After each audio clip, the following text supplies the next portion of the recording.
구약에서 제일 짧은 책이 오바댜다고 그랬어요. 우리 오바댜 한 권을 다 읽었습니다. 몇 권을 읽었다고요? 한 권을 다 읽은 거예요. 한 권을 읽으면서 가장 핵심적인 말씀들을 우리 비춰본다고 한다면 몇 절 안 되기 때문에 다 핵심적이에요. 10절 말씀, 내가 내 형제 야곱에게 행한 포악으로 말미암아 부끄러움을 당하고 영원히 멸절되리라. 이 에돔의 죄로 말미암아 에돔이 망하고 영원히 멸절된다. 이런 내용인데 15절 말씀 같이 읽습니다. 시작. 여호와께서 만국을 벌할 날이 가까웠나니 네가 행한 대로 너도 받을 것인즉 네가 행한 것이 네 머리로 돌아갈 것이라. 행한 대로 갚아주신다는 것을 구약에서도 가르쳐 주셨어요. 그래서 우리는 손을 심고 손을 행하고 손을 우리가 행한 것이 선한 것을 거둔 걸 믿기 바랍니다. 우리 신실하게 진실하게 찬양 한번 할까요?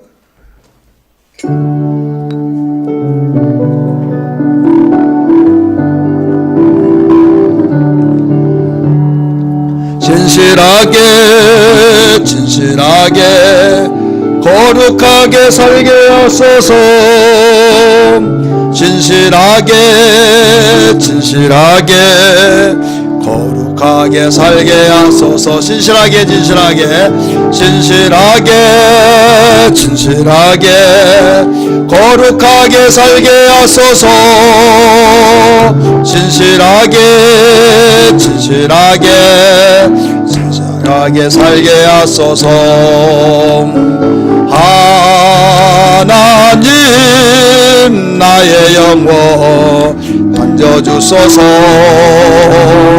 하나님 나의 하소. 하나님 나의 기도. 하나님 나의 기도 들어주소서. 하나님 주의 길로 인도하소서. 세계 7대 불가사의 이런 말 많이 해야 하네요. 세계적으로 7군데가 인간의 이성으로 지식은 도저히 이해가 되지 않는, 근데 실상이 있다 이거, 역사가 증거하고 있다 이거죠. 그런데 어떻게 이렇게 만들었을까? 어떻게 이루어졌을까? 그래서 우리 인간의 계산으로는 이건 도무지 이해할 수 없는 것이다 해서 불가사의다 이렇게 말을 하죠. 뭐 10대 하면 10가지가 되겠죠. 그런데 대부분 7대 불가사의 이런 말을 해요. 박영신 집사님 7대 불가사의 중에서 1대 첫 번째 불가사의가 뭐예요? 예? 피라미드. 예. 만리장성입니다. 만리장성. 그러면 2대 불가사의는 뭐예요? 우리 신광희 장로님. 예, 모르도 천국 가는데 지장 없으니까 괜찮아요. 2대 불가사의는 멕시코의 치텐 이트지요. 치텐 이트지. 그게 2대 불가사예요. 3대 불가사의는 어디냐? 내가 잘못했네요. 중국의 만리장 1대 불가사이고 페루의 마추픽추라고 하는 곳이 마추픽추 여기가 2대 불가사이. 3대 불가사이는 인도의 타지마할이 3대 불가사이. 4대 불가사이가 노마의 골로세움 있죠. 원형경기장. 예, 거기가 4대 불가사이. 5대 불가사이가 멕시코의 치텐이트사라고 하는 그곳이고 6대 불가사이가 브라질의 거대 예수상. 브라질 지난번에 월드컵 했죠. 거기에 막 멀리서 보니까 우리가 저 불상이냐 그런데 예수상을 그렇게 해놨어요. 그게 6대 불가사예요. 그럼 7대 불가사에는 뭘까요? 눈치가 빠르면 알아요. 예? 피라미드요? 거기요? 근데 거기는 아니고 요르단의 페트라 성이요. 요르단의 페트라. 오늘 이 페트라에 대해서 이야기할 이유가 뭐냐면 오바댜라고 하는 선지자가 예언을 했는데 어디를 배경을 두고 예언을 했느냐. 페트라를 두고 예언을 하게 된 거예요. 그래서 부득불 서론적으로 7대 불가사의가 뭐냐 해서 쭉쭉쭉쭉 하면서 6번째까지 하고 7번째가 요르단의 페트라다. 이렇게. 페트라는 뜻은 무슨 뜻인지 아세요? 반석이라는 뜻입니다. 그 반석. 베드로를 반석이라고 말하죠. 그러면 그 요르단의 도시 셀라라는 곳이 있는데 그 셀라라고 하는 그 도시 안에 바로 페트라가 있어요. 지금은 그 성지순례를 가지 않더라도 그 크리스마스 전후를 해서 그 페트라를 이제 방영해주고 그런 일이 있어서 야 너무 아름답다 이렇게 그 보고 또 느끼고 말을 하기도 합니다. 우리는 실제 이제 가서 그 보면서 여기에 이런 곳에 어떻게 사람이 사느냐라고 하면서 참 수수께끼다. 사람이 사는 데는 물이 있어야죠. 근데 불구스로만 바위로 돼 가지고 그런 바위로만 되어진 그곳에 거기에 당시에 3만 명이 살았다 이게 당시에. 그 어떻게 물이 있어서 사냐? 바위를 수로를 만들어놨어. 비가 올 때는 물이 이렇게 내려오니까 거기 받아서 그걸 썼다. 이제 이렇게 그 이야기를 합니다. 그 요르단 도시의 셀라라는 곳인데 여기는 아론의 무덤이 있어요. 아론의 무덤. 그 저는 이 영화 같은 잘 모르는데 이 기록에 의하면 1989년에 흥행되었던 인디아나 존스라고 하는 영화가 있는데 인디아나 존스 3편 그 최후의 성이라고 하는 영화가 있었다며요. 최후의 성. 거기에 최후의 성에 나오는 성이 페트라입니다. 그러니까 7대 불가사의 성 요르단의 페트라 성을 배경으로 해가지고 그 1989년에 흥행되었던 인디아나 존스 3편 최후의 성을 그 페트라 성으로 배경을 뒀다 이런 내용이에요. 이 페트라 성은 210m 높이의 사모로 된 핑크색 불구스로만 쓰게 210m에 210m 정나 감탄도 없고 감동도 없고 그냥 그런가 보다. 210m 이게 몇 미터예요? 6m 이게 6m인데 210m라고 한번 보세요. 엄청나잖아요. 그래 꼭 우리가 10만 평 그러면 그 10만 평인가 보다. 꼭 비교를 해줘야 해요. 우리 고읍지구가 몇만 평이냐면 48만 평입니다. 저 옥정지구는 몇만 평이냐? 230만 평이다. 그러면 감이 안 와요. 그래서 고읍지구를 항상 설명해요. 고읍지구가 그 48만 평인데 거기다가 230만 평이니까 한번 감을 잡은 이렇게 크다는 걸 알 수가 있어요. 마찬가지로 그 페트라성이 높이가 210m인데 거기에 불구스로만 사암으로 되어서 그 지금도 그대로 존재하고 있습니다. 여기는 요르단의 그 수도가 암만이죠. 암만. 이 암만에서 서남쪽으로 262km 떨어진 곳이에요. 262km. 여기서 이 페트라 선지자, 그 페트라가 선지자 오바댜가 외쳤던 무대 배경이다 이거죠. 그래서 에돔의 중심지였다. 그 당시 에돔의 중심지. 그래서 에돔을 향해서 예언했던 오바댜가 그냥 무조건 외친 것이 아니에요. 하나님의 음성이 들려온다고 그냥 아무데나 막 하는 것이 아니라 복음을 전하면 복음에 전하는 장소가 있듯이 또 내용을 두면 어떤 배경을 두고 이야기하는 것이 있듯이 여기 오바댜 선지자는 이 페트라를 배경으로 하고 이 선지자로서의 외쳤다. 이런 내용입니다. 이해가 되시죠? 2번 오바댜는 소선지 중에 소선지서이다. 소선지서 중에서 또 소선지서예요. 가장 작으니까. 구약에서 가장 짧은 책이다.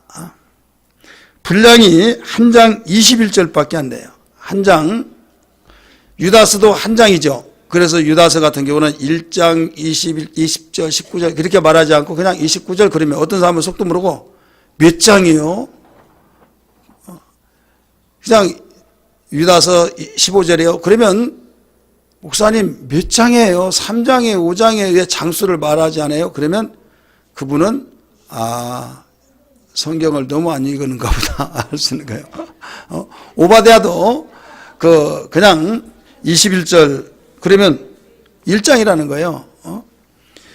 21절밖에 안 되는데 히브리 단어로 291단어 히브리 단어입니다. 291단어인데 구약 성경에서 히브리 단어로 제일 많은 단어가 어느 책이냐? 어느 책일까요? 291분이 안 된다니까요, 단어가. 오바댜는 감을 잡고 이제 그런 것 같은데. 하도 이제, 누구에게 뭐라고 할 수 있겠습니까? 내가 그냥 그런 것을 유도했는데. 오바댜는 291단어예요. 근데 구약에서 히브리 단어로 가장 많은 단어를 둔 책이 예레미야입니다. 예레미야보다 이사야가 더 많죠. 그런데 히브리 단어는 예레미야가 더 많아요. 그래서 히브리 성경으로 보면 예레미야가 더 많다 이 말이에요. 근데 예레미야 단어는 도대체 몇 단어냐? 21,819단어예요. 21,819단어. 근데 오바댜는 291단어. 그래서 예레미야에 비하면 1.3%뿐이 안 돼요. 1.3%. 그렇게 짧은 분량이다. 그래서 소선지서 중에서도 소선지서다. 이렇게 가르쳐 주고 있어요. 비번, 성경의 책 중에서 가장 잘 알려지지 않는 책이다. 성경에 가장 알려지지 않은 책. 내가 오바댜 그러면요. 뭐야? 오바댜 그러면. 예? 오바댜 그러면. 오빠야? 생소해가지고 한 번도 안 들어본 사람이다, 이거죠? 그래서 보세요. 제가 이렇게 두껍잖아요. 어떤 사람은 하면 딱 나오는데 이건 아무리 하더라도 안 나와요. 너무 얇아가지고. 그래서 순서를 알지 못하면 아주 찾기도 힘든 책이 오바댜예요. 한 장으로 딱 해서 그 사이에 끼어 있으니까 이만큼 소선지서 중에서도 소선지서 가장 짧은 책으로서 알려지지 않는 책이다. 10번 오바댜는 히브리의 동사형 아바드 많이 들었죠? 아바드란 말은 히브리 말로 섬기다 이런 뜻이에요. 여호와의 합성어 여호와의 종을 뜻한다. 또 여호와를 예배하는 자라는 뜻도 있다. 예배하는 자의 뜻도 있다 이거요. 저자 봅니다. 저자 A 저자는 오바댜이다. 구약 성경에서 13명의 오바댜가 나와요. 몇 명이 나온다고요? 13명. 이 13명의 오바댜가 나오는데 이 책을 기록한 사람이 누구인지는 확실치 않아요. 어떤 오바댜인지 몰라요.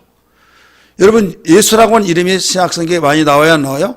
나오죠. 근데 우리가 믿는 예수라고 하는 이름은 반드시 그냥 예수가 되면 누군지를 모르니까 앞에다가 무엇을 붙여요? 나사렛 예수란 말을 붙여요. 나사렛에서 자라신 예수. 그래야 우리가 믿는 구원의 예수를 말하고 있는 거예요. 왜? 당시에는 예수가 막 흔했으니까 이름이. 이 예수라는 단어가 이 동네 예수, 저 동네 예수 막 그래서 나사렛 예수를. 그래서 성경에 보면 나사렛 예수야, 나사렛 예수요. 그 앞에다 조금 더 선명하게 말하려면 다윗의 자손 나사렛 예수요. 왜? 다윗의 자손이 아닌 예수도 있으니까 정확하게 명확하게 내가 부르고 있는 예수가 누구란 걸 명시하기 위해서 다윗의 자손 나사렛 예수요 이렇게 불러요. 그러면 다윗의 자손 중에서도 예수가 또 많이 있을까요? 없을까요?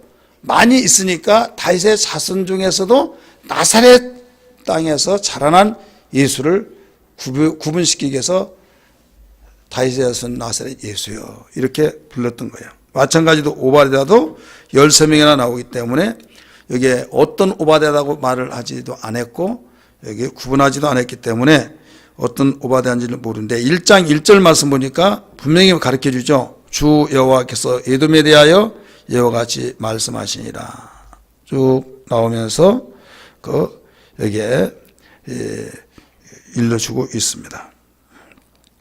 오바댜의 묵시라고. 자, 비번 우리 44페이지입니다. 교재 44페이지 오바데라는 이름 외에 다른 설명이 없다. 이 오바다의 가문이나 지역이나 직업에 대한 소개의 어떤 부재는 이 메시지에 대한 선자의 책임감을 부각시키기 위해서 하나님의 역할을 하나님의 사주로서 구태에 막 더 여러 가지 막 설명을 하면 하나님 보낸 자인데 뭐 그렇게 설명을 하느냐. 너무 막 설명을 많이 하다 보면 다 아는데 해가지고 그냥 오바데 하니까 너무 잘 알죠. 그래서 유명한 사람들은 그 양력을 그렇게 구태에 막 자세하게 그 조목조목 설명해야 하네요. 안 하죠. 조목조목 설명하려면 그 사람이 아이고 참 미련하다. 내 이름이 어떤 이름인데 내가 장경도 목사님 우리 교회 와가지고 설명 좀 하랬더니 성질 급한 양반이 벌떡 일어나 나와가지고 뭐 그렇게 그냥 복잡하게 하냐고. 그러면 아주 성질이 났던 모양이야. 그래가지고 그냥 나와서 저기 하더라고요. 그런 설명 안 해도 다 안다 이거죠. 그러니까 오바데 같은 경우도 당시에 상당히 유명한 사람이지 않았느냐. 그래서 구태여 그 어떤 오바데야 막 이런 자세하게 설명을 하지 않았지 않느냐. 이런 추측도 있다 이거죠. 자, 3번 그 기록 연대와 배경. 2번 오바데의 연대, 기록 연대는 확실하지 않다. 좀 거기에 대해서 그 구체적으로 설명을 하면 신학적인 문제 들어가기 때문에 좀 어려울 것 같은데 조금만 이야기한다면 오바데의 기록 연대는 추정하기 좀 어렵다. 왜 어렵냐? 책 자체에서 저자의 배경과 어떤 왕의 이름도 언급되지 않았어요. 어떤 왕의 이름이 언급되면 그 나라 그 이름이 몇 년에서 몇 년까지 제외하는 기간이다. 그러면 그때 바로 언제 기록됐다. 이렇게 추측을 해나가는데 왕의 이름도 없다 이거죠. 단 한 가지 거기에서 가늠한 것이 뭐냐면 그 예루살렘이 멸망했다고 하는 그것만이 나와요. 그러니까 예루살렘이 멸망했다고 한다면 한 번만 멸망했으면 몇 년도 이렇게 하겠는데 한 번만 멸망한 것이 아니라 최소한도 4번이 멸망이 됐어요. 예루살렘 성이. 그래서 오바댜 1장 10절에서 14절의 말씀 보면 이 예루살렘이 멸망한 것이 유일한 그 연대를 생각해 볼 수 있는 내용 중에 하나인데 구약시대에 4번의 중요한 예루살렘의 멸망에 침공이 있었다 이겁니다. 그래서 거기에 이 추측을 할 때 정확한 해답은 언제 기록됐는지는 모른다. 근데 보수 신학자들이 말할 때 성경에 기록된 순서에서 오바댜를 주전 850년으로 봅니다. 몇 년이요? 예수님 태어나기 전 850년 전으로 보는데 우리가 요엘을 배웠어요? 안 배웠어요? 아모스도 배웠어요? 안 배웠어요? 배웠죠. 그래 요엘, 아모스 같은 선자가 오바댜서를 인용했다 이렇게 주장을 해요. 그리고 오바댜는 더 오래됐다 이거죠. 요엘서보다 아모스보다 더 오래됐다. 비록 짧은 그 이런 한 장도 안 된 그런 책이지만은 아모스는 상당히 길죠. 오바댜에 비하면. 요엘도 짧지만은 아모스에 비하면 길죠. 이렇게 짧은 책을 요엘도 아모스도 이 오바댜를 인용했다. 이렇게 가르쳐주고 있어요. 비번 봅니다. 이스라엘과 에돔족 속의 갈등은 성경에서 아주 오래된 적대 관계다. 자, 에돔에 대해서 하면 누가 생각납니까? 에서. 에돔 북다. 에서가 북다는 뜻이죠. 근데 신기하게도요, 그 에돔이 그 조상이, 에돔의 조상이 에서잖아요. 근데 에서가 나올 때 그 북다 이런 그 이름을 가졌어요. 근데 에서가 사는 거주지가 이 요르단 오늘날 이 페트라 거기에요. 그리고 그 주변의 환경이 또 붉어요, 안 붉어요? 붉어요. 산이 새파랗든지 바위가 검든지 하는데 중동 지역은 멀리서 보든 가까이서 보든 불구스러움이에요. 그래서 우리 지금은 정보시대고 이 영상을 통해서 많이 공유가 되기 때문에 이게 광야야. 이게 이스라엘 땅 아랍 중동 지역의 이 산이야. 바위산. 그럴 때 말로서는 안 듣다가도 그 영상을 딱 보면 신기하네. 신기하네. 하죠. 예, 불구스름해 가지고 저녁 노을로 아침에 해가 벌 그렇게 올라올 때 그런 색깔을 띈단 말이에요. 그래서 모든 바위가 그렇게 되어졌는데 에서가 공교롭게도 그런 지역에서 살았다 이거죠. 그래서 이름과 같이 그 맞물리지 않았느냐라는 뜻도 우리가 한번 생각해 볼 수가 있어요. 물론 몸 자체가 붉다라고 하는데 사실 우리 몸은 물론 뭐 색깔을 정확하게 말하지는 못하겠지만은 우리 황색인종들은 대부분 붉다 이렇게 생각하죠. 백인들 뭐 하얗다고라고 한다고 한다면 붉으스름한, 그런데 예서는 유별나게 붉은 것 같아요. 그래 바위도 주변 환경도 살아가는 거주지의 지역도 붉은 곳에서 살았다는 것을 알 수가 있죠. 그런데 이 에돔족이 성경적으로 볼 때는 이스라엘과의 관계가 좋은 관계가 되지 않고 적대 관계를 가졌다 이거죠. 자, 적대 관계를 가지고 살 이유가 있어요, 없어요? 없지요. 하나님께서는요, 정말 굉장히 관대하시면서 조금이라도 이스라엘 백성들과 관련을 가지고 자비를 베풀고, 다시 말해서 선을 베푸르면요, 절대 해치지 않았어요. 애굽을 치지 말라는 거예요. 애굽을 기억하라. 이건 뭐냐면 너희가 나그네 되었을 때 그곳에 너희가 살았다 이거예요. 나그네를 대접하라 성경은 말하고 있죠. 그러면 이스라엘 백성들이 나그네 생활했을 때 그들이 학대하지 않고 받아줘서 이스라엘 백성이 종족이 모짜리 역할 속에서 애굽에서 이렇게 모여졌잖아요. 이것을 하나님은 애굽의 고마움을 아는 거예요. 그래서 애굽을 너희가 먼저 치는 것, 어떤 침략하고 하지 말아라. 이걸 일러줬어요. 그러면 애굽에서 나와서 광야를 거쳐서 지금 질러갈 수 있는 길이 어디였느냐? 에돔길이었어요. 따라서 에돔길. 에돔길이었는데 사진의 이야기를 하죠. 우리는 애굽에서 있고 하나님께서 가나안 땅을 주시겠다고 해서 애굽에 나와서 홍해를 건너서 광야 생활하고 당신네 나라의 땅을 지나가면 가장 빠르니 우리 여기서 정착하지도 않고 우리가 어떤 피해 주지도 않을 테니 길만 좀 열어달라고 이렇게 말합니다. 자녀들이 어리고 노인들이 있고 참 질러가야 하는데 이 길을 좀 열어달라. 그러니까 절대 못 간다 하는 거예요. 사정 이야기하면서 만약에 우양이나 또 어떤 사람들이 피해를 주면 그걸 몇 배로 갚아주겠다 하더라도 무조건 반대합니다. 반대하면서 군인을 동원시켜 가지고 거기를 탁 지켜버린 거죠. 이때 하나님께서 야 까부셔 해가지고 그냥 들어가도록 되지만은 우회했어요. 그것 때문에 우회를 한 거예요.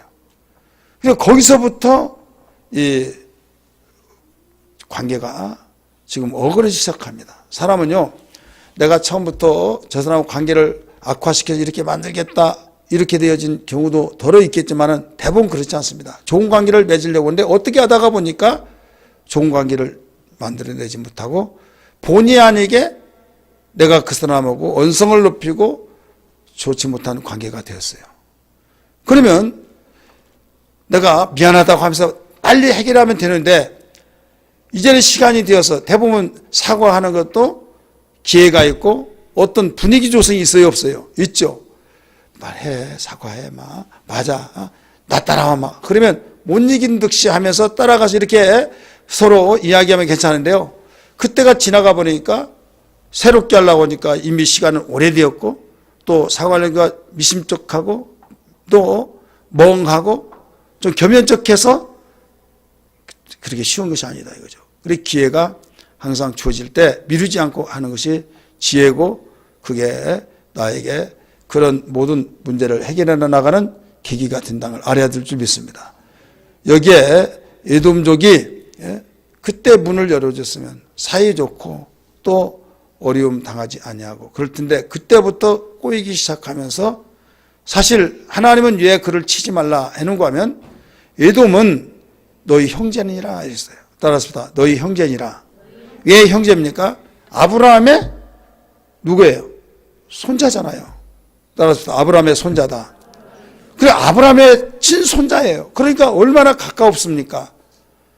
그런데도 친손자라고 하는 것을 자각하지 아니하고 오히려 반대를 했다 이거예요.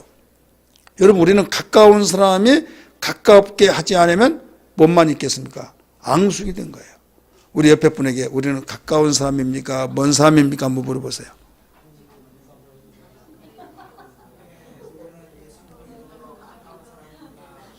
왜 대답을 잘 안 해요? 물어보세요. 자, 먼 사람이 돼요? 가까운 사람이 돼요? 어느 정도 가까운 사람이요? 아주 가까운 사람입니다. 아주. 아브라함의 손자 얼마나 가깝습니까? 제가 할아버지가 되어보니까요, 손자가 얼마나 예쁘지? 아주 정말 손자를 안 키워본 사람 몰라요. 말할 자격도 없어. 김주리 권사님, 손자가 없어서 말도 못하지. 나도 그랬어요. 뭐 그런가 보다 하는데, 이건 말로 표현을 할 수가 없어요. 눈이 아른아른거리면서 막 재롱 부리고 지 고모가 얼굴 안 잃어버려야 된다 해가지고 지금도요, 그냥 영상을 안 보여주고 제 아빠가 그냥 이제 소리만 듣게 하면 이제 목소리를 듣고 고모 하다가 영상을 딱 보니까 하면서 그러고 있다 이거죠. 그러니까 그 피라고 하는 것이 참 신기한 거예요. 그러면서 끌리는 것이 있는데, 자, 아브라함의 이삭을 낳고, 이삭이 야곱을 낳고, 야곱이 에서와 내가 지금 족보를 그랬네. 잘 들으세요? 아브라함이 이삭을 낳고, 이삭이 야곱을 낳고, 그러니까 손자는 손자잖아요. 근데 야곱의 형이 예수잖아요. 그러니까 이 손자 중에서 많은 손자가 아니라 딱 둘인데, 그것도 무슨 손자요? 신손자 누가 몰라서 그러면 꼭 이렇게 잘 나가다 그래요. 장손이다, 이 장손자. 장손자잖아요. 그러니까 너희 형제니라 이렇게 말하잖아요. 너희 형제니라. 근데 형제면 뭐야 하면서 속에 야곱이 지동생이 자기 장자권 뺏어갔다고 해서 그걸 꼭 해가지고 아주 겉으로 볼 때는 들 사람만 부리부리 하면서 남자답게 했는데 속은 밴쟁이 같아가지고 그거 용서도 못하고 20년이 지나더라도 막 복수하고 칼을 갈고 그러으니 따라잡시다. 의형만 남자다우면 뭐냐? 뭐 또 남자다워요? 속도 마음도 남자다워요. 야곱은 야리야리 해가지고 훅 부르면 날아갈 정도로 엄마 치마 포크에서 노는 사람이에요. 그래 누가 보더라도 여성스러운. 그러니까 누가 보더라도 이건 남자가 아니야. 치마만 두르지 않아서 그렇지 이건 여자다 할 정도로. 근데 속은 얼마만큼 강한지 몰라요. 그래서 우리는 속이 강해야 될 줄 믿습니다. 이 예서가 그런 사람이었어요. 예서는 속은 강하지 못하고 예형만 강하고 우리는 속이 강해야 될 줄 믿습니다. 아멘 좀 합시다. 흉년 들지 맙시다. 예서에 대해서 연구를 해보면 참 재밌어요. 저는 조금 기질이 어떤 한 곳에 빠지면 계속 그 분야에서 막 파고 들어가는 그런 습성이 있어요. 그래서 오늘 새벽에는 솔로몬이 성전을 건축하고 낙성식 하기 전에 기도가 있는데 거기에서 막 보석을 막 줍듯이 이 솔로몬의 기도에 대한 연구가 막 그냥 이렇게 보면 여기도 뭐가 있다고 그래. 이게 뭔데? 둔한 사람은 그래요. 근데 딱 보니까 막 얼마만큼만 내가 그래서 메모해 놓고를 솔로몬의 기도를 연구할 것 해놨어요. 그래 얼마나 많은지 몰라요. 그래서 우리의 신앙생활에서 예서를 연구해 볼 때, 야곱을 연구해 볼 때 우리는 그리스도 안에서 속이 강건해야 된다. 속이 우리가 단단하고 든든해야 될 줄 믿습니다. 특별히 일본에서 보세요. 적대관계 속에서 야곱과 에서가 그들의 어머니 리브가의 태중에서 싸움할 때부터 시작된다. 어떤 때부터 시작돼요? 태중에서부터 시작된 거예요. 두 번째, 야곱은 에서에서 팥죽 한 그릇으로 장자권을 빼앗는다. 세 번째 읽으세요. 시작. 에서는 사해 남동쪽에 위치한 세일 땅으로 옮겨간다. 히브리의 세일이라는 단어는 에서의 털이 많다는 뜻과 비슷한데 세일과 세일사는 에돔을 나타내는 동의어를 가리키고 있습니다. 역대하 20장 10절, 20장 23절, 에스겔서 35장 15절 이런 데 보면 그렇게 나와요. 네 번째 같이 읽습니다. 시작. 이스라엘이 가나안으로 가려고 할 때 자신들의 땅을 통과하지 못하게 했다. 큰 실수했죠. 민수기 거기다가 그 성경 가르쳐주고 있죠. 다섯 번째, 사울이 에돔과 대항하여 싸운다. 여섯 번째, 다윗이 에돔 족속을 종으로 삼는다. 처음부터 잘 관계를 맺었으면 싸울 필요가 없잖아요. 한 형제국인데. 그런데 한번 그렇게 해서 약점 잡히고 방해하고, 그러니까 아무리 좋은 관계를 맺으려고 하는데도 상대가 받아주지 않고 악하게 나오면 내가 그대로 두면 내가 죽으니까 싸우는 거예요. 그렇지 않겠어요? 원수가 따로 있는 것이 아니다. 앙숙을 지내면 그게 원수다. 이런 말이 있듯이 분명히 혈육으로 보면 형제국이에요. 그럼에도 불구하고 형제같이 지내지 못하고 오히려 전쟁에서 결국 이거 싸워서 종으로 삼고 또 이런 저런 그 대항해서 치고받고 이런 사건이 나타난다 이거죠. 일곱 번째, 유다의 여호사밧 아들인 여로보암 통치할 때 에돔은 유다를 대적하여 그들의 왕을 세운다. 여기서는 이게요. 왜 이깁니까? 여로보암이 죄를 지었을 때 하나님이 그 조그마한 나라를 그 지게 만들어서 조그만 나라 에돔에게 그 에돔이 나라라고 말하지만은 사실 부족 국가에 불과한 거예요. 그럼에도 불구하고 부족 국가인 에돔에게 지게 되는 거예요. 8번 유다 왕 아마사가 에돔을 쳐부신다. 9번 아하스가 통치할 때 에돔이 유다를 공격한다. 그 에돔이 항상 진 것이 아니었어요. 또 에돔이 이길 때가 있어요, 없어요? 이겼죠. 공격. 이것은 반드시 내부적인 진단을 보면 죄를 지어서 하나님이 바로 지도록 만들었다 이죠. 10번 같이 읽습니다. 시작. 에돔은 예루살렘을 함락시키기 위하여 바벨론을 부추긴다. 그래서 자기들은 못 이기니까 이스라엘을 그 이기게 하려면 자기 힘으로 안 되니까 바벨론을 팍 부추겨 가지고 버르장머리 있지 않습니까? 손을 좀 봐주시죠. 왜 나 같으면 하는데 우리는 안 된대. 좀 손을 봐주지 않지 않겠냐고. 아니 저희들 하라고 하지 그러면 아니 힘이 없으니까 그렇게 아니냐고. 싸우면 지니까 그렇죠.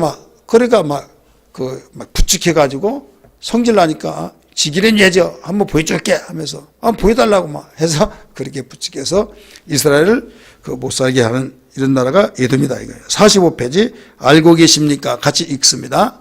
알고 계십니까? 시작. 주전 5세기에 아라비아의 나바 족속이 에돔 족속을 몰아내서 남부 유다의 이두미아 지방에 정착한다. 그들은 이두미아인으로 불리고 헤롯 왕은 주전 37년에 도마의 통치 아래서 유다의 왕이 되었지만 이두미아인이어서 예수님께서 오셨을 때 정통성 문제로 갈등하여 예수님을 죽이려고 했다. 주 70년에 도마의 장군 디도에 이두미아인이 완전히 패망한다.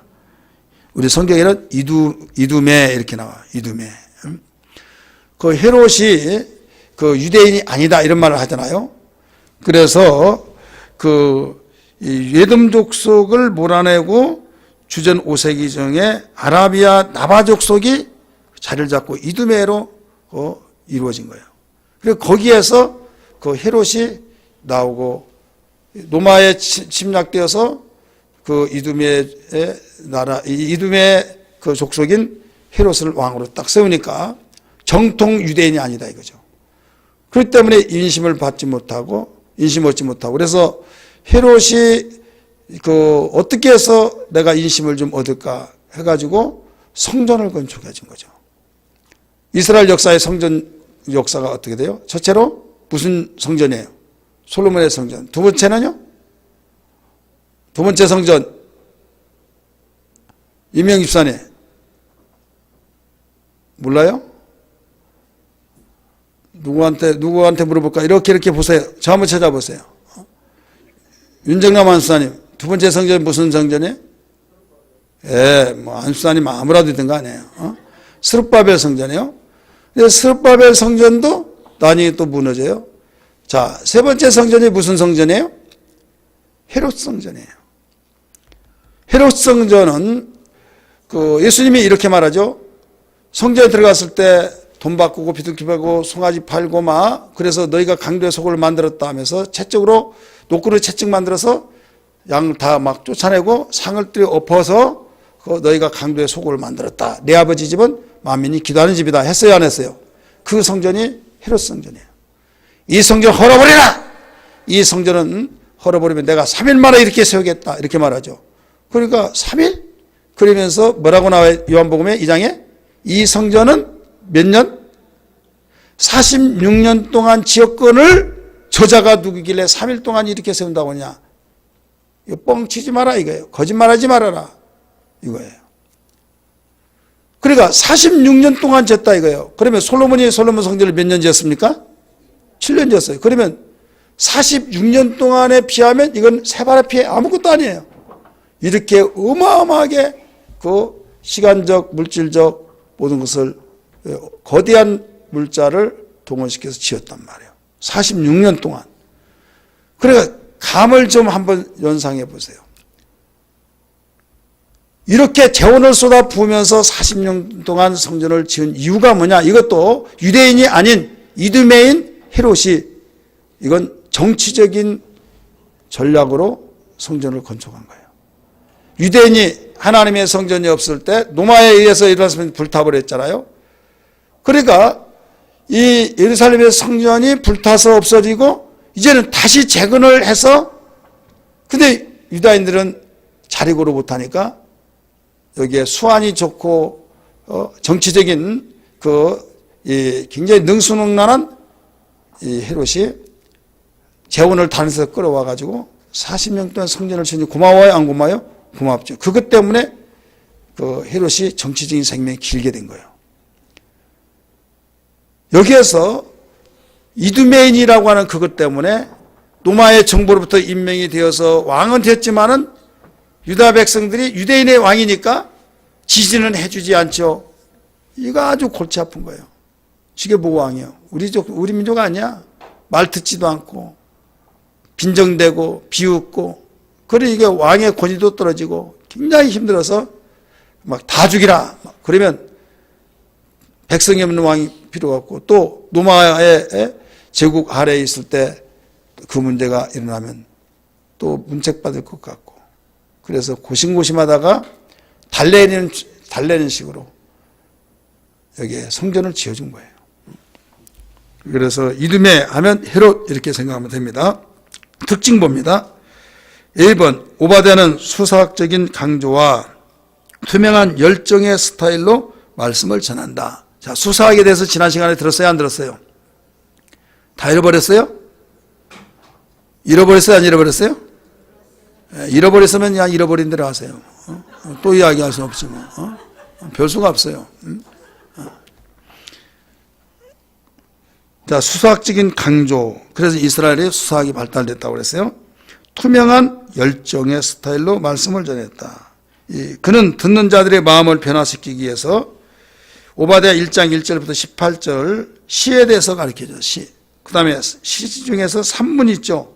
산문은 19절에서 21절까지 효과적으로 사용해서 자신감과 소망을 갖고 냉소적으로 그리고 열정적으로 말씀을 전했어요.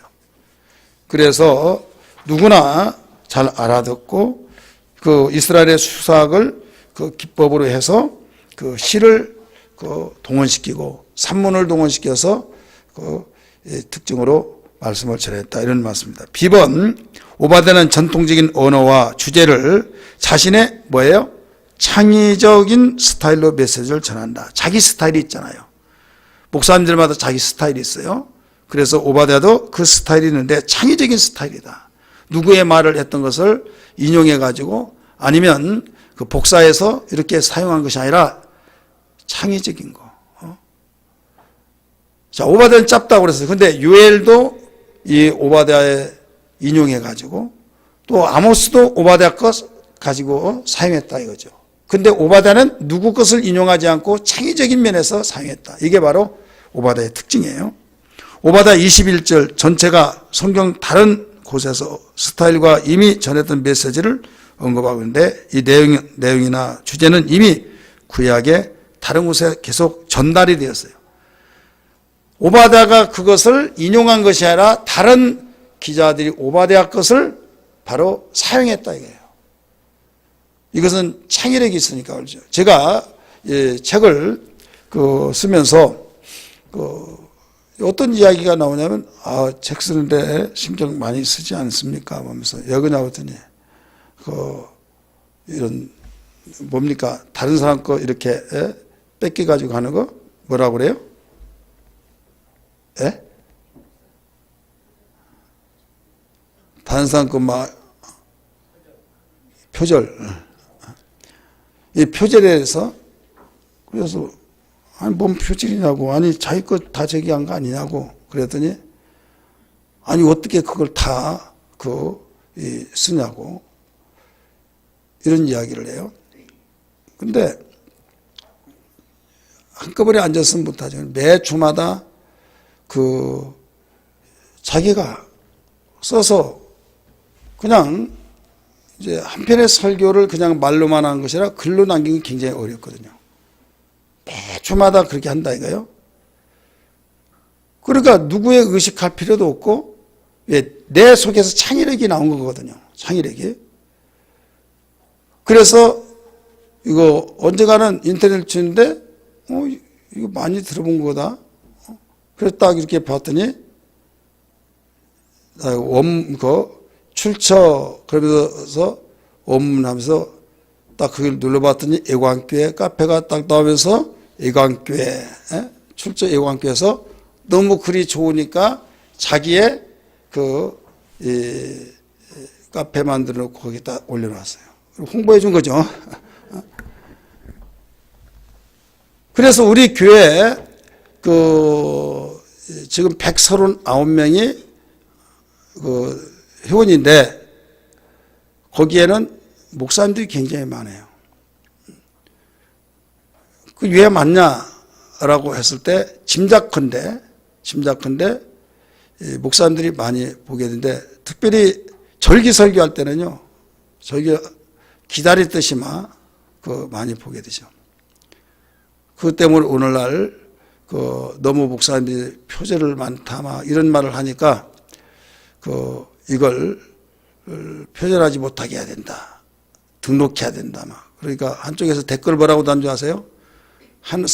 설교는 성경에서 나오기 때문에 다 그렇게 하는 것이다. 그러면서 해놓고 저 같은 경우는 일부러 거기에 회원 가입하고 이렇게 하지 않더라도 다 볼 수 있도록 해놨어요. 그리고 이것은 내가 하나님께로부터 은혜를 거저받았으니 거저주라. 부족한 사람이지만은 부족한 사람에게서 창의력으로 나와진 설교를 그걸 사용해서 쓰게 된 거 얼마나 감사해요. 내가 돈 버는 것도 아니고 거저받으니 거저주니까.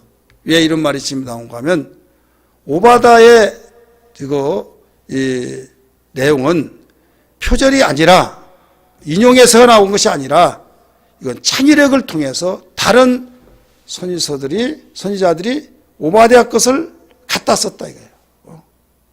이해가 되시죠? 무슨 뜻인지? 창의력이 바로 여기에 특징이다. 그 다음에 수사학적 방법으로서 그 시와 산문적인 면을 통해서 강조한 것이 특징이다. 우리 2번에서 말했어요. 세 번째 10번입니다. 특징만 하고 있어요. 오바댜 1장 1절에서 6절까지 예레미야 49장의 메시지가 흡사하다. 이게 특징이에요.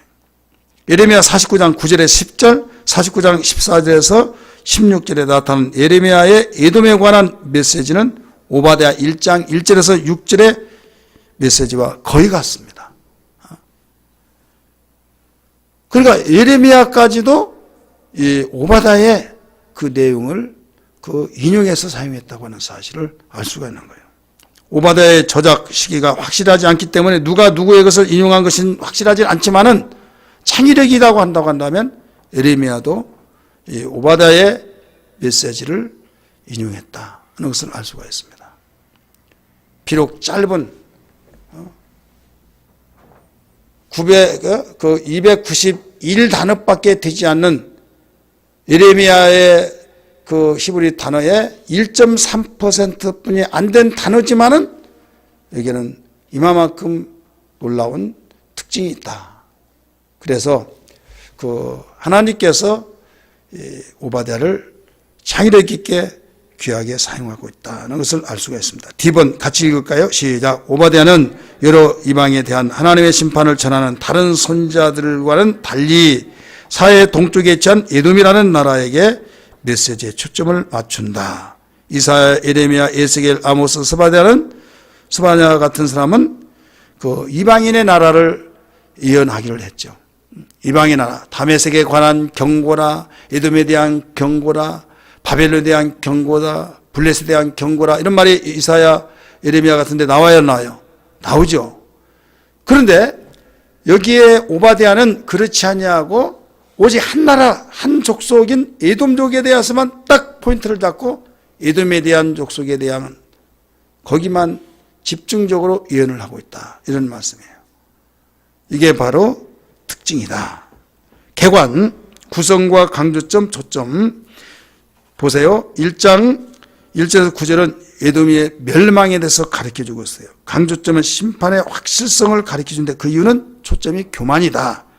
두 번째는 에돔의 죄악에 대해서 가르쳐주고 심판하는데 그냥 괜히 심판한 것이 아니라 이유가 있어요. 그 이유는 유다에 대한 적대 관계를 가졌다. 유다를 적대했다. 하나님의 택한 민족이 바로 길을 내달라고 했는데도 적대 관계 갖고 길을 열어주지 않고 또 그들이 유다를 완전히 오히려 힘들게 만들고 그래서 너는 선한 걸 심지 않았기 때문에 네가 심판을 받아야 된다. 이유를 가르쳐주고 있는 거죠. 세 번째는 15절부터 16절 에돔의 최후를 가르치고 있어요. 이건 심판의 완결입니다. 이게 전멸, 이건 다시 회생할 계기가 없다 이거예요. 완전히 이 역사상에 없어져 버린다 이거예요. 이스라엘 백성이 그렇게 나라를 잃어버리고 70년 동안 또 2000년 동안 나라를 잃어버렸지만은 하나님께서 그루터기를 주셔서 그루터기가 뭡니까? 나무를 자를 때 싹이 올라오죠. 싹이 올라와서 그 나무가 죽지 않았다는 것을 보여주듯이 그래서 그대로 놔두면 나중에 그 가지를 잘 관리하면 다시 원목같이 시간이 지나면 다시 돼야 안 돼요? 되죠. 그 그루터기라고 하는 것을 이사야 성경에서 가르쳐주면서 그루터기로 남겨주겠다라고 가르쳐줬어요. 원 나무가 뚝 잘려 나올 때는 이건 나무 끝났다라고 끝난 줄로 알았는데 뿌리가 살아서 싹이 올라와서 나중에 계속 자라다 보니까 나중에는 원래 그 나무처럼 자라서 건재하게 되더라. 그리고 그루터기로 남겨두겠다. 그런데 에돔이란 족속은 멸절되리라. 이 지구상에 완전히 더 이상 재건이 없다. 이걸 가르쳐 준 거예요. 여러분, 우리는 세상을 살아가면서 믿는 자와 믿지 않은 자의 차이점이 뭐냐? 믿지 아니한 사람은 하나님께서 재건할 수 있는 계기가 없다고 말한다면 믿는 자는 다시 그루터기의 역사가 있다는 걸 믿기 바랍니다. 회복의 역사가 있다는 걸 믿기 바랍니다. 바로 재기할 수 있는 계기가 된다 이 말입니다.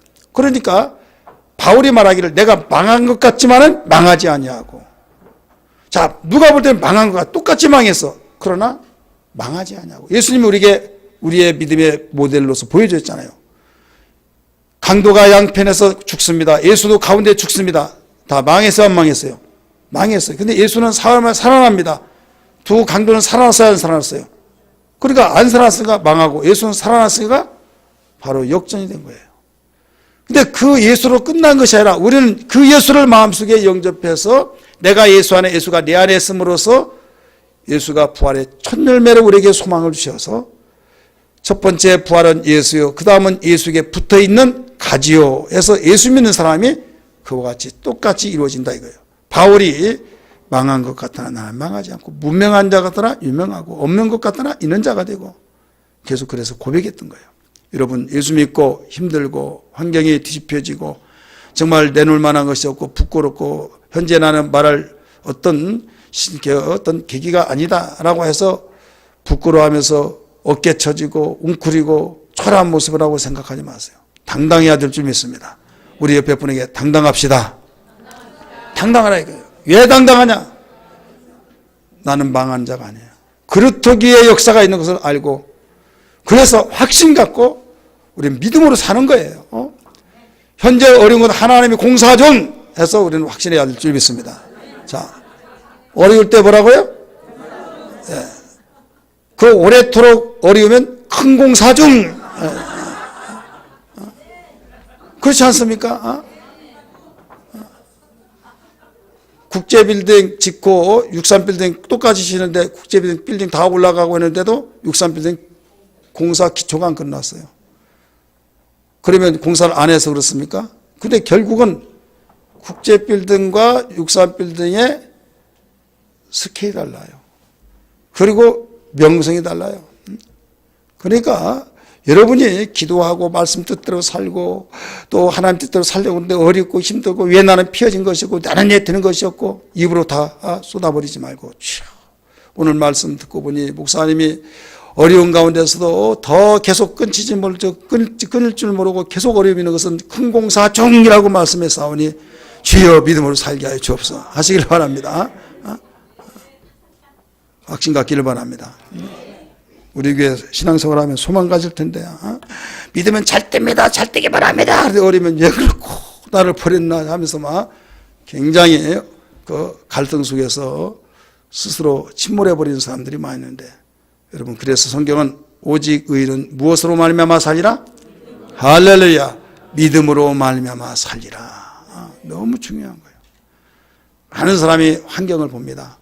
환경 볼 때 하나님이 계시지 않은 것 같기도 하고 좋은 환경이 계신 것 같기도 하고, 그러다가 어려운 일 나가면 안 계신 걸로 막말을 해버리는 사람이 있어요. 우리는 그 환경을 뛰어넘어서 하나님 약속을 붙들고 사는 사람이에요. 그래서 하나님의 말씀 불변하신 약속인 만큼 내가 믿습니다. 주님의 약속을 붙들고 나갈 때 육신이 연약하여서 바라보는 눈에 가시적인 것만 보다가 실족하지 않게 하시고 오직 약속 붙들고 나갈 수 있도록 지혜와 능력과 분별력을 주옵소서 기도해야 될 줄 믿습니다. 1번 개관 속에서 1번 46페이지 에돔의 멸망. 1번 오바댜는 여호와께서 에돔을 심판하신다는 메시지를 전한다. 2번 오바댜는 에돔에 관한 하나님의 묵시를 받는다. 왼쪽에 같이 읽습니다. 시작. 오바댜의 묵시라. 주 여호와께서 에돔에 대하여 이와 같이 말씀하시니라. 우리가 여호와께로 말미암아 소식을 들었나니 곧 사자가 나라를 가운데 보내심을 받고 이르기를 너는 일어날지다. 우리가 일어나서 그와 싸우자 하는 것이니라. 아멘. 아멘. 요한계시록이 우리 아버지가 가지고 있는 성경은 묵시록 이렇게 나왔어요. 요한계시록, 묵시록. 자, 뭐가 맞아요? 요한계시록, 묵시록, 요한계시록. 사실 원래는 이게 묵시록이에요. 묵시와 계시하고는 달라요. 계시는 보자기를 벗기다 이런 뜻이에요. 근데 묵시라고 하는 것은 계시된 비전을 말하고 있는 거예요. 그래서 묵시는 그 비전에 대한 것을 투명화가 되어진다고 한다면, 계시는 이 숙명론적과 같이 고정적인 것만 되어진다 이거죠. 묵시는 하나님이 이렇게 우리에게 보여주는데 이렇게 길이 있다 하면서 아무리 어려운 가운데서 소망의 빛을 목적을 두고 말한 거예요.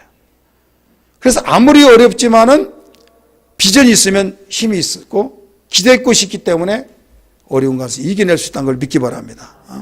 가령 앞뒤에 다 갖춰진데 거기에 포위가 되어버렸어요. 사방팔방 포위되었어요. 그러면 너는 포위되었느니라 라고 한다면 계시적으로 절망이 될 수밖에 없는 거죠. 너는 포위됐지만은 하늘에서 내가 주를 내리마 라고는 그 비전을 본다고 한다면 아무리 포위가 됐다 할지라도 하나님께서 나를 내리기 시작해 끄집어내서 하늘에서 밧줄을 내리신다라고 비전을 본다고 한다면 절망할까요? 소망을 가질까요? 그렇죠. 근데 그냥 보여진 거 그대로만 주어진다면 절망이죠. 사실은 사실이지만은 너에게 끄집어내진 것이 없기 때문에 절망이 된 거예요. 그래서 묵시라라고 하는 그 말은 비전을 목표를 두고 있다. 그래서 요한계시록은 이 묵시록이에요. 그런 의미를 우리가 알고 성경 읽으면 더 좋을 겁니다. 오바댜는 에돔과 자신의 백성에게 미래에 일어날 일을 비전으로 볼 수 있어서 오바댜의 묵시라 이렇게 나오는데요. 오바댜의 예언의 본질은 비전이고 그 예언의 원천과 메신저를 보내시는 분은 주 여호와 아도나이 야훼를 말하고 있어요. 아도나이 야훼. 그래서 거짓 선자가 많았기 때문에 오바댜는 예언의 원천은 분명히 밝힌 거예요. 바로 예언을 하시게 하신 분은 주 여호와다. 주라고 하는 말은 아도나이 말이에요. 그래서 주 야훼, 여호와란 말은 야훼예요. 주라고 하는 말은 히브리어의 아도나이, 한번 따라서 아도나이, 아도나이 야훼. 그래 예언의 원천은 이 예언이 어디에서 나왔느냐? 하나님께로부터 나왔다. 여호와 하나님께로부터 나왔다. 근데 이 예언의 원천이 하나님께로부터 나오면서 여기에 본질은 하나님께서 비전을 주시면서 소망을 갖게 만들어 주시는. 그래 이스라엘 백성이 어려운 일을 당하고 그랬지만은 거기에 에돔으로부터 핍박을 받고 에돔에게 그 침략을 받아서 절망적이나 하나님은 에돔을 멸절시켜 버리고 바로 이스라엘 너희들은 바로 일어날 것이다. 그러니까 비전이 있어요 없어요? 이게 바로 오바댜예요. 교훈 같이 읽습니다. 시작. 우리가 전하고 배우고 가르치고 의지하는 모든 말씀의 원천은 참된 하나님이시다. 할렐루야. 할렐루야. 비번 오바댜가 받은 묵시는 에돔의 교만에 대한 하나님의 심판에 관한 것이다. 우리 보라 거기 왼쪽 읽습니다. 시작. 보라 내가 너를 나라들 가운데서 매우 작게 하였으므로 네가 크게 멸시를 받느니라. 너의 마음이 교만이 너를 속였도다. 바위 틈에 거주하며 높은 곳에 사는 자여 네가 마음이 이르기를 누가 능히 나를 땅에 끌어내리겠느냐. 아니 네가 독수리처럼 높이 오르며 별 사이에 깃들을지라도 내가 거기서 너를 끌어내리리라. 여호와의 말씀이니라. 자, 이게 바로 페트라를 배경으로 두었던 말씀이에요. 이렇게 에돔족이 거주하는 그 성이 바위로 되어지는 곳에서 그 당시 3만 명이 살았다고 그랬어요. 사람이 살 곳이 아닌데도 불구하고 그렇게 번성하게 경제가 팍팍 돌아가고 이렇게 살았던 그런 가운데 현아의 어떤 가운데서도 우리는 천연적인 요새에서 살기 때문에 망하지 않는다. 자부심을 가졌어요. 지금은 높은 데가 불리하고 그러지만 당신은 높은 데가 항상 방어가 되고 그게 천연 요새가 된 거죠. 그리고 그만큼 높은 곳 바위로 되어서 누구도 거기를 침략하고 공격할 수 없다. 그렇기 때문에 우리를 그 바위 산에서 끄집어낼 자가 없다. 독수리가 날개를 치면서 우리를 끄집어낸다고 한들 끄집어낼 수 없다. 별과 별 사이에 있는, 왜 그렇게 말한가 하면 너무 높고 멀리서 보면 낮은 데서 보면 별 사이에 있는 것 같다 이거예요. 그러니까 별과 별 사이에 있는 우리를 누가 끄집어내랴 이거예요. 우리는 그래서 영원히 망하지 않는다. 누가 그렇게 자부심을 가졌어요? 에돔족이 그렇게 자부심을 가졌어요. 네가 영원히 망하지 않는다면 네 교만이 너를 망하겠다 하면서 내가 끄집어내겠다. 멸절시키겠다. 그러면서 나 여호와의 말이니라 말씀하신 걸 믿기 바랍니다. 여러분 우리가 믿는 여호와 하나님만이 우리의 방패가 되시고 요새가 되시고 산성이 된 것을 믿으시길 바랍니다. 할렐루야. 에돔족은 바위의 천연적인 요새에서 살고 거기에서 어떤 누구도 자기들을 공격할 수 없고 영원토록 천연적인 요새에서 살아서 망하지 않는다고 자부했지만은 별과 별 사이에는 우리를 누가 끄집어내려 했지만은 내가 끄집어내리겠다.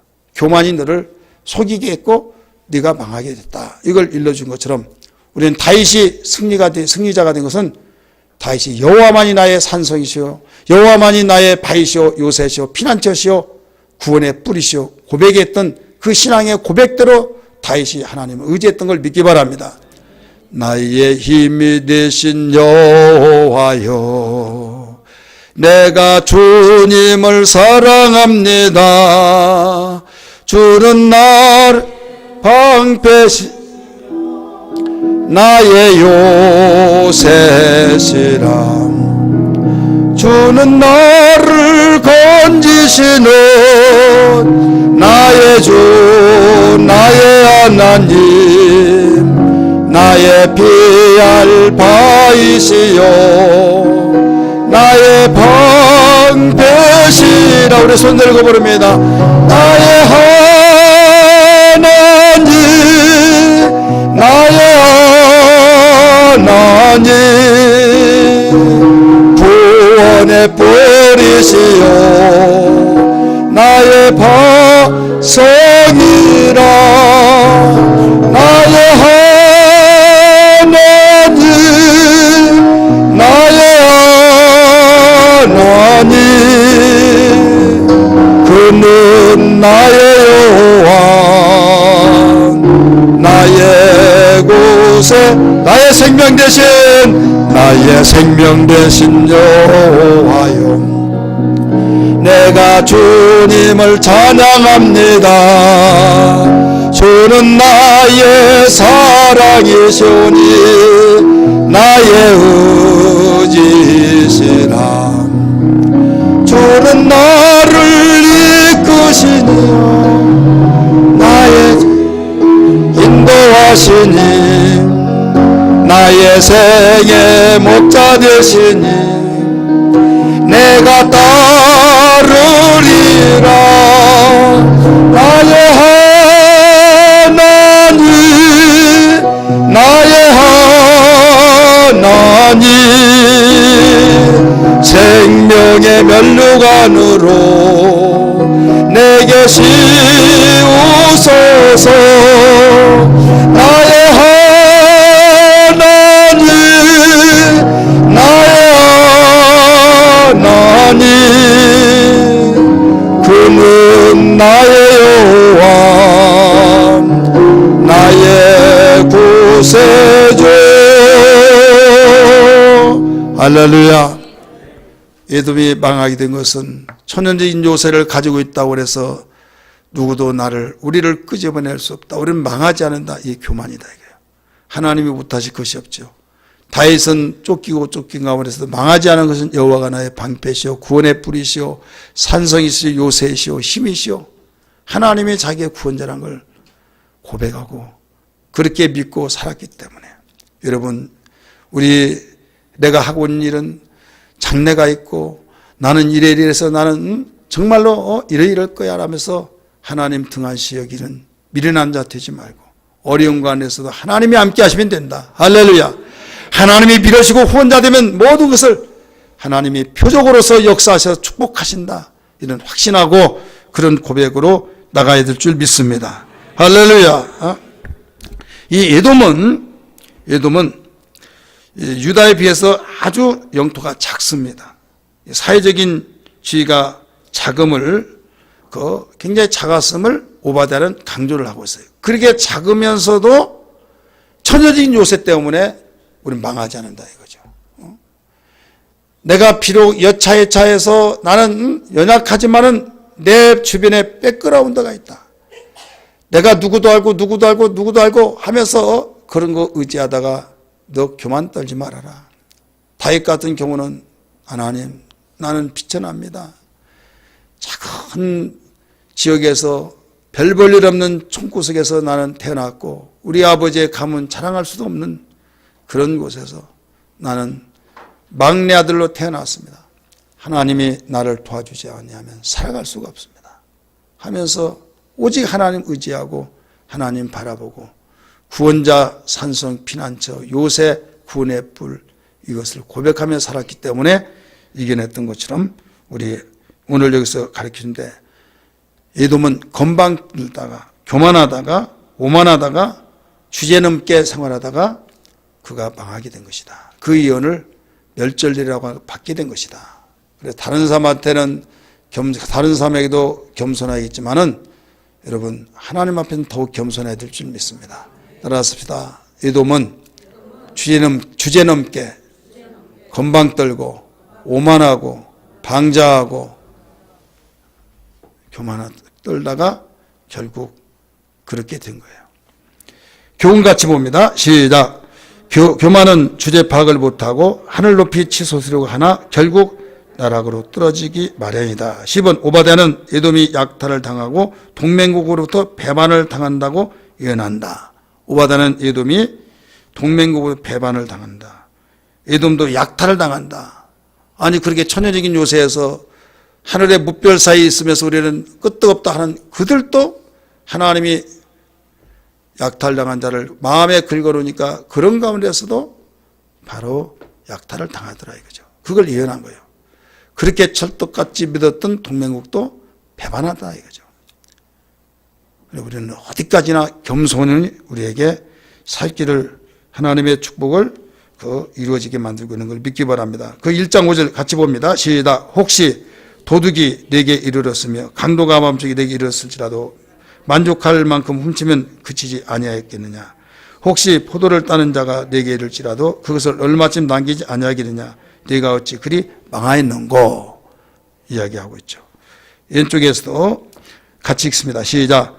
너와 약조한 모든 자들이 동맹을 말하고 있는 거예요. 약조한 모든 자 다들을 쫓아 변방에 이르게 하며 너와 화목하던 자들이 너를 속여 이기며 네 먹을 것을 먹는 자들이 네 아래에 함정을 파니 네 마음이 지각이 없음이로다. 하나님 의지하고 하나님 말씀으로 지각을 가지고 분별해야 하는데 바로 사람을 의지하다가 동맹을 의지하다가 이런 꼴이 됐다 이 말입니다. 교훈같이 읽습니다. 시작. 하나님을 떠나 스스로 힘으로 안정과 부를 찾는 자만심은 결국 모든 것을 잃게 된다. 다 D번 이스라엘 회복 48페이지입니다. 1번 시작. 오바댜 선지자는 에돔은 멸망하나 이스라엘은 뭐라고 그랬어요? D 48페이지. 예? 46페이지. 예. D 이스라엘 회복. 자, 1번 시작.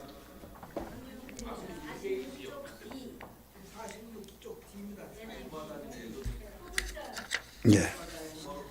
예.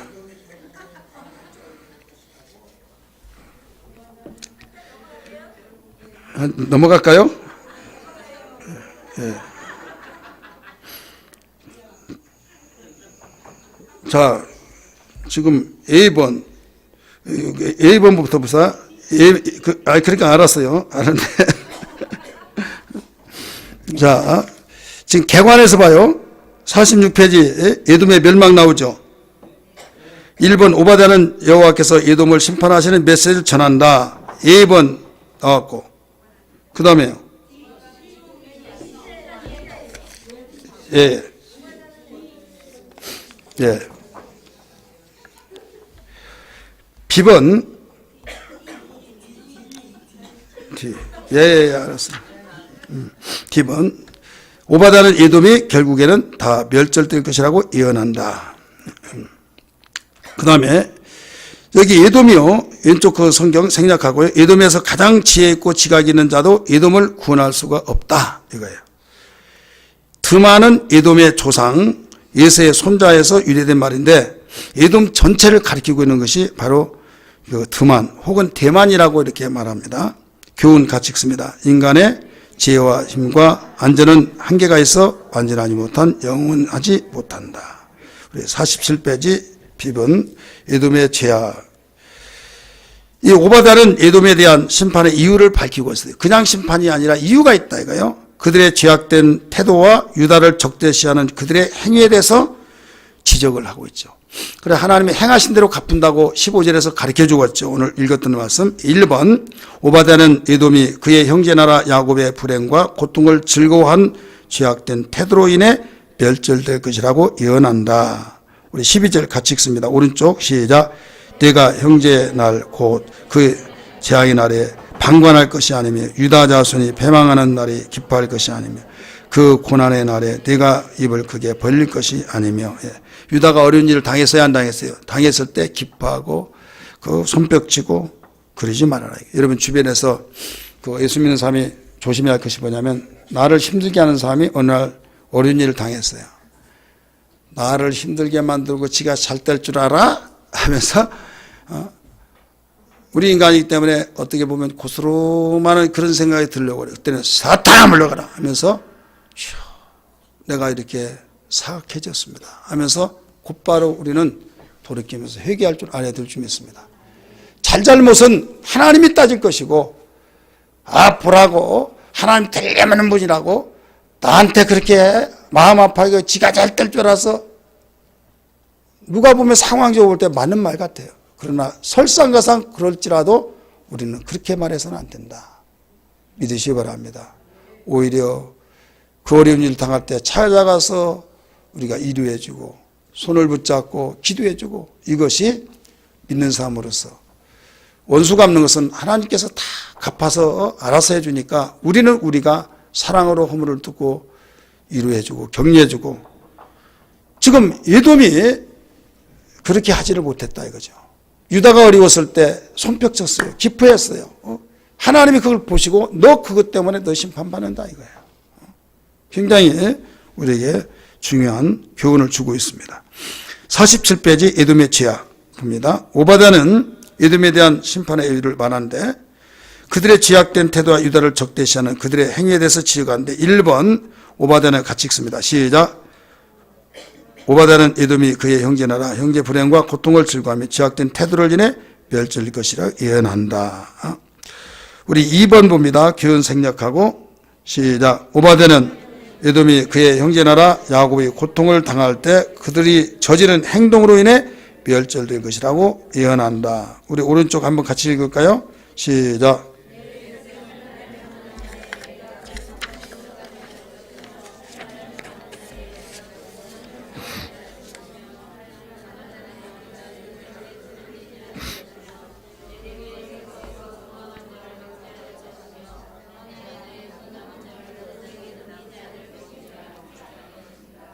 아멘. 예루살렘의 멸망에 대해서 애곡하고 탄식하지 않고 성문으로 들어가 바벨론과 함께 노략질을 참여해 나갔던 것이 에돔 족속이에요. 바벨론이 침략할 때 같이 나가서 합세하고 오히려 동정하면서 그걸 애통히 여기면서 그걸 힘은 안 되지만 막아내려고 하는 것이 아니라 오히려 바벨론하고 같이 가서 그 노력을 했다 이거죠. 하나하나 하나님은 다 아시고 있는 걸 알아야 될 줄 믿습니다. 교훈 같이 있습니다. 힘이 없는 자의 어려울 때 도움을 거절하고 따돌리고 오히려 공격하는 것과 착취하는 것은 큰 죄악이며 심판을 받는다. 사람은 힘에 돌려가지고 내가 내 앞에 강자 앞에서는 내가 작게 보이고 작게 보였던 내가 나보다 약한 자 앞에서는 내가 크게 보여요. 그러다 보니까 상대가 누구냐에 따라서 교만하게 하셔요. 그런데 우리는 그때 빨간 신호등을 보고 멈추면서 기다려야 하듯이 우리가 이럴 때일수록 하나님의 눈높이에서 보면 우리는 지혜롭다는 것을 될 줄 믿습니다. 10번 에돔의 최후 봅니다. 1번 오바댜는 에돔이 유다의 행한 대로 보응을 받을 것이라고 예언한다. 우리 같이 읽을까요? 15절 시작. 여호와께서 만국을 벌할 날이 가까웠나니 네가 행한 대로 너도 받을 것인지 네가 행한 것이 네 머리로 돌아갈 것이라. 행한 대로 바로 돌아간다. 이렇게 가르쳐줬죠. 이 보응의 법칙은 이스라엘 법적 전통입니다. 자, 이스라엘 나라처럼 보응의 그 법칙 이게 전통이에요. 쉽게 말해서 이는 이로 눈은 눈으로 갚으라고 한 말씀이 나와야 안 나와요? 나오죠. 따라서 합시다. 이는 이로 눈은 눈으로 이걸 철저하게 가르쳐주고 있어요. 우리 한번 성경 볼까요? 출애굽기 21장. 출애굽기 21장입니다. 앞에는 안 나와요. 출애굽기 21장 21절, 23절부터 25절까지.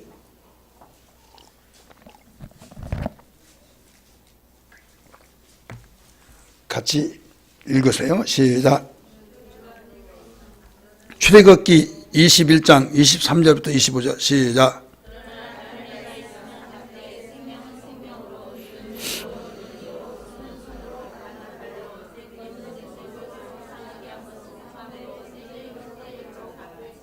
생명은 생명으로, 눈은 눈, 이는 이로 막 그렇게 여기에 이 봉의 법칙을 이스라엘 법적 전통이다. 또 내후기 24장 19절 20절 보세요. 내후기 24장 19절 20절.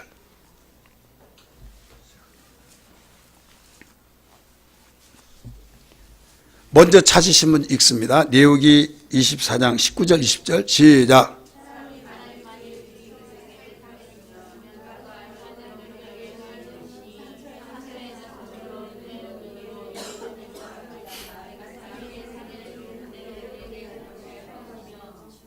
여기서도 보응에 대한 법칙이 나와야 안 나와요?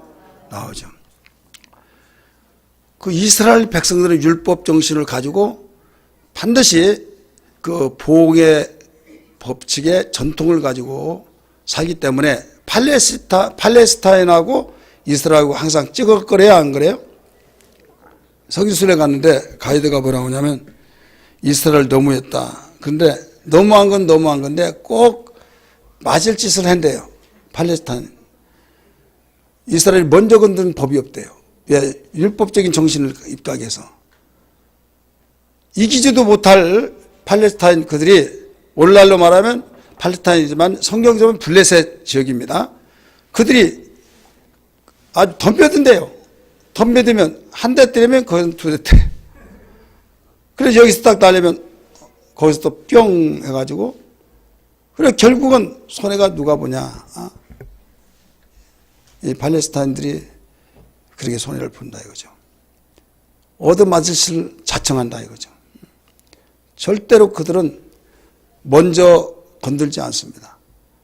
그래서 이는 이로 눈은 눈으로 생명은 생명으로 그것이 성경의 율법 정신 속에서 법적 전통이라 이렇게 봐요. 하나님이 이 에돔에게 그것을 예언하신 거예요.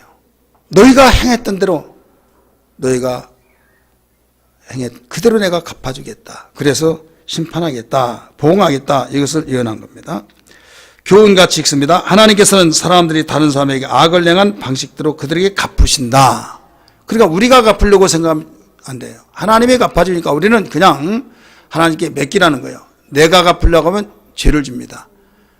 그래서 반드시 우리는 하나님께 맡기고 우리가 해야 할 일은 용서와 위로와 권면과 우리 할 짓은 하나님께 맡겼으니까 이게 하나님께 맡긴 거죠.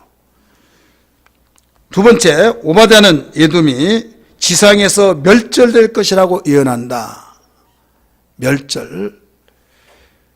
너희가 같이 오른쪽 읽습니다. 시작. 너희가 내 성산에서 마신 것 같이 만국인의 항상 마시리. 또 곧 마시고 삼켜서 본래 없던 것 같이 되리라. 아멘. 에돔이 예루살렘 성읍에 들어가서 예루살렘의 멸망을 보고 마시고 축제를 벌인 것처럼 우리가 아까 이야기했지만은 에돔이 항상 진 것이 아니었어요. 예루살렘을 또 이겼을 때가 있다고 그랬죠. 침략할 때 있었다고 그랬어요. 그때 예루살렘이 멸망을 보고 너무 좋아가지고 축제를 벌이면서 마시고 그 이겼다고 하는 승전가의 축제를 했다 이거예요. 그랬던 것처럼 이스라엘이 너희들에게 그렇게 하게 되어지고 이스라엘은 하나님이 그루터기가 되어서 다시 회복이 되게 되지만 너희들은 아예 멸절된다. 이것을 이야기해 준 거죠. 그런데 에돔은 주전 70년에 완전히 멸절되었고 유다를 괴롭힌 모압, 암몬, 아수르, 바벨론 모두 사라졌습니다. 따라서 이스라엘을 건드는 나라는 멸절됐다. 멸절 역사의 뒤안길로 파묻혀서 존재가 없어져 버렸다 이거죠. 자, 이 유다를, 이스라엘을 괴롭혔던 모압, 암몬, 그 다음에 바벨론, 아수르. 자, 역사의 기록만 있지 지금 존재합니까? 존재하지 않죠. 그래서 하나님이 택한 자를 건들면 하나님은 절대로 용납하지 않는다. 자, 우리는 누구에 속한 자요? 하나님께 속한 자예요. 그래, 예수 믿는 사람 건들고 예수 믿는 사람 괜히 입방아 찍고 이룩궁지룩 할 때 우리가 조심해야 할 것이, 속상하니까 너 하나님 두려운 줄 모르냐? 너 나 건들면 너 망해. 너 죽어. 너 오늘 가다가 직사에 죽어. 그렇게 하면 안 된다 이거요. 이것은 우리가 주여 정말 두렵다. 하나님은 그에게 좋은 현상 나타나지 않는데 이건 하나님께 맡기고 우리는 소망을 가지라 이거예요. 그런데 그러니까 그들이 어떻게 될까요? 그래, 우리는 소망을 가지면서 절대로 하나님은 우리의 편이시다. 이걸 알고 당당하게 살아가야 된다. 이걸 일러주시고 있는 겁니다. 자, 48페이지 이스라엘 회복보입니다. 오바댜 선지자는 에돔은 멸망하나 이스라엘은 구원을 받는다고 예언한다. 아까 비전, 묵시는 비전을 가리킨다고 그랬죠. 야곱 족속은 불이 될 것이며 요셉 족속은 불꽃이 될 것이며 에서 족속은 지푸라기가 될 것이라. 자, 교만은 은혜를 막고 심판은 초래함으로 우리의 마음의 교만에 담벼락에 쌓여 은혜의 빛을 막지 못하도록 늘 경계해야 된다. 교훈에서 같이 읽었어요. 자, 그 다음에 왼쪽 보세요. 시작. 하나님께서 교만한 자를 대적하시되 교만한 자에게는 은혜를 주시니라. 따라서 합시다. 겸손한 자만이 살아남게 된다. 교만한 자는 어떤 환경 속에 장래빛이 보인 것 같을지라도 망할 수밖에 없어요. 그래서 겸손으로 허리를 동이라 가르쳐 줬죠. 두 번째, 오바댜는 이스라엘이 회복될 것을 예언한다. 왼쪽 같이 읽습니다. 구원받는 자들이 시온산에 올라와서 예수의 산을 심판하리니 나라가 여호와께 속하리라. 아멘. 이스라엘 회복이 나타나고 있죠. 교훈 같이 읽습니다. 하나님께서는 자신의 백성을 위한 구원 계획을 가지고 계시며 자신의 왕국을 세우시며 그들을 통치하신다. 아멘. 주제, 오바댜의 주제는 에돔에 대한 심판이다. 에레미야, 또 에스겔, 다니엘, 이사야, 이런 나는 이스라엘 주변국에 대한 것도 예언을 했다고 그랬어요. 심판에 대한 경고를 가르쳐 줬다고 그랬어요. 근데 오바댜만은 다른 주변의 나라를 하나도 언급하지 않고 에돔에 대한 것만 언급을 했다. 에돔에 대한 심판을 말했는데 이게 바로 오바댜의 주제다. 주제를 1장 1절에서 2절까지 분명히 언급을 하고 있죠. 목적, 오바댜의 목적이 뭐냐? 같이 읽습니다. 오바댜는 교만한 에돔을 심판하고 이스라엘을 회복시킨다는 메시지를 전하기 위해 기록되었다. 자, 교만한 에돔을 심판하고 이스라엘을 회복시킨다는 메시지를 전하기 위해서 기록했다. 이걸 적용시켜서 보세요. 적용시켜서 에돔을 세상이라고 보세요. 교만한 주변의 어떤 무리들이라고 생각하세요. 이들은 하나님께서 반드시 심판하시고 하나님의 택하신 자녀들은 하나님께서 현재 어렵다 할지라도 회복을 시키신다. 이것을 적용시켜서 우리가 비춰봐야 될 줄 믿습니다. 핵심 구절 49페이지 같이 읽습니다. 두 구절 시작. 내가 네 형제 야곱에게 행한 포악으로 말미암아 부끄러움을 당하고 영원히 멸절되리라. 자, 에돔이 야곱의 형제인 야곱에게 포악한 행위를 했다. 이런 내용이죠. 21절 시작. 구원받은 자들이 시온산에 올라와서 예수의 산을 심판하니 나라가 여호와께 속하리라. 예수의 산은 그 땅이 누구의 땅이요? 에돔 땅이죠. 그런데 그 땅에 심판을 해서 여호와께 속했다. 접수가 됐다. 이게 하나님께. 그래 결국은 영원히 멸절된다 이거죠. 적용 같이 봅니다. 적용. 오바댜는 에돔의 교만이 결국은 파멸을 갖다 주는 것을 보여준다. 교만이 문제죠. 따라서 합시다. 교만의 두 글자는 가볍게 여기서는 안 된다. 두 글자밖에 안 돼요. 너줄너줄한 단어로 막 도배를 하듯이 그런 단어가 아니에요. 교만. 근데 이게 바로 심판의 이유가 되었고 멸절의 이유가 되었어요. 우리의 마음속에서, 우리의 삶 속에서, 우리의 신앙 가운데서 교만이라는 것이 얼마나 무섭다는 걸 알아요. 지혜자는 말하기를 교만은 패망의 선봉이요 겸손은 종기의 앞잡이라 이렇게 말을 했어요. 그래서 우리가 무엇을 주옵소서, 하나님 내 기도를 응답해 주시옵소서 막 하고, 좀 천천히 한 것 같으면 하나님이 안 들은 것 같은 거 막 주시옵소서 주시옵소서 막 하면서 이런 식으로 기도하지 말고 겸손을 위해서도 기도하라 이거죠. 교만이 오늘날 이 시대가 지식고도의 시대죠. 세상의 것이 굉장히 분주하게 바삐 움직여서 아침과 저녁이 달라요. 그래 정보시대고 유전자 시대고 가지가지 모든 급변한 세상 가운데서 우리가 얼마나 세상을 따라간다는 것은 불가능한 거예요. 예, 나는 뭘로 이겨내리라. 하나님의 영광으로 이기라. 따라합시다. 하나님의 영광으로 이겨내리라. 하나님의 영광이 나에게 임하기를 원하시면 아멘 합시다. 하나님의 영광의 은혜가 임하려면 겸손밖에 없어요. 겸손한 자에게 은혜를 주신다고 그랬어요. 근데 교만한 자는 패망의 선봉이 난 거예요. 망해져 가는데 앞잡이가 된다 이거죠. 이것은 주님이 말씀하셨기 때문에 이 말씀에 우리 가슴속에 새겨져야 할 말씀이 된 걸 믿기 바랍니다. 에돔이 교만 때문에 파멸을 갖다 준다는 걸 교훈해 주고요. 교만과 자기 의존과 자신을 둘러싸고 있는 환경과 소유를 의존하고 하나님을 멀리했을 뿐만 아니라, 하나님을 왜 멀리하냐? 내가 의존한 것들이 많아. 내 주변에 백그라운드가 많고 또 나를 알아주고 격려해주고 높여주고 띄워주고 그런 사람이 많이 있으니까 저절로 된 것 같아. 그러다 보니 하나님 멀리할 때 정신 차려야만 됩니다. 우리는 이럴 때일수록 하나님 앞에 겸비한 마음을 가져야 할 그런 시기인 것을 우리가 깨어 있어야 될 줄 믿기 바랍니다. 뿐만 아니라 형제 나라를 무시하고 형제 나라가 고통을 당할 때 돕지 않고 오히려 어려움을 주었다. 누가요? 에돔이. 오늘날도 마찬가지다 이거죠. 하나님께서는 오바댜를 통해 이러한 태도와 행동에 대한 에돔을 심판할 것을 예언하시지만 이런 행동을, 태도를 보고 심판하신다. 근데 이스라엘에게 대해서는 에돔을 복수하라고 명령하지 않으셨다.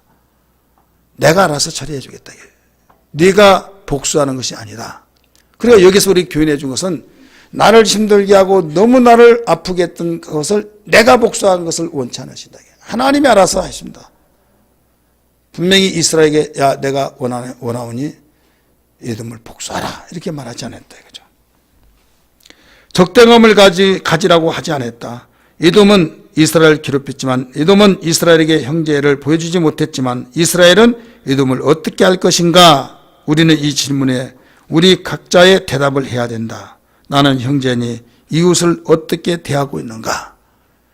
이웃이 나를 힘들게 하고 이웃이 나를 못 살게 하고 너무나도 정말 나를 무겁게 하고 힘들게 했던 그들을 하나님께서는 뭐라고 했는가? 각자의 우리의 대답이 돼야 된다 이 말입니다. 오바댜를 통해서 각자 자신의 몇 가지를 모습을 살펴보자. 1번 교만, 자기 의존, 그리고 하나님 이외에서 안전과 안정을 추구한 것을 회개하라. 교만, 자기 의존, 그리고 하나님 외의 안정과 또 안전에 대한 추구를 하고 있어요. 다시 말해서 하나님을 등지고 나는 평안하다, 안전하다 하면서 이걸 추구하고 있다 이거죠. 이걸 회개하라. 하나님 없는 안전과 또 하나님 없는 안정을 절대 없다는 걸 알아야 될 줄 믿습니다. 두 번째, 어떤 이유로든지 동료 신자에게 적대감을 갖는 태도에 대해서 회개하라. 동료 신자. 내 생각 속에서 이 사람은 이래서 저래서 이래서 나름대로 판단이 설 거 아니에요? 거기에 대해서 적대감에 대해서 생각했던 걸 회개하라. 바람이 많이 부네요. 50페이지 세 번째, 주변에 어려운 고통당한 자들에 대한 무관심에 대한 걸 회개하라. 네 번째, 가족과 친지와 친구와 동료 신자를 하나님께서 원하시는 방식대로 대할 수 있도록 노력하라. 우리는 가정, 친구, 친여, 또 가족, 동료 모두 하나님께서 원하신 방법으로 다 대할 수 있도록 우리가 노력해야 된다. 하나님이 원하신 것이 무엇인가? 선하신 방법을 원하신 걸 믿기 바랍니다.